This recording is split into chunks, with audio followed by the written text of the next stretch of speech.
नमस्कार मंडळी. आज मस्तपैकी लाटी वड्या बनवल्या त्या. आज कामाची धांदल नव्हती ना, काय नव्हतं, निवांत होतं, म्हणून म्हणलं आज लाटी वड्या बनवावा. थोडंसं तेल गरम कढईत अगोदरच करून ठेवलं होतं आणि आपलं खोबरं, लसूण, कोथिंबीर हे सगळं वाटण करून घेतलं आणि त्याच्यामध्ये थोडीशी कोथिंबीर चिरून टाकली.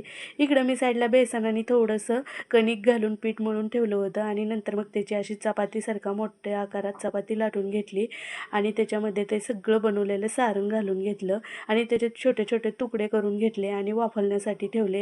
याच्यामध्ये मी थोडंसं वेलची आणि खडे मसाले पण थोडे घातले होते आणि नंतर मग इडलीच्या पात्रामध्ये उकडायला ठेवलं आणि इकडं तोपर्यंत मसाला तयार केला. थोडंसं जिरं टाकलं आणि तीळसुद्धा घातलं आणि भरपूर सारी कोथिंबीर घातली आणि तेलात परतून घेतली.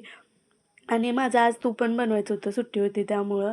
आणि जे आपण मसाला थोडासा मी ठेवला होता वाटण केलेला आणि तो सुद्धा तेलात टाकून परतून घेतला आणि ज्या आपल्या उकडलेल्या वड्या होत्या त्या त्याच्यात टाकल्या आणि फ्राय केल्या.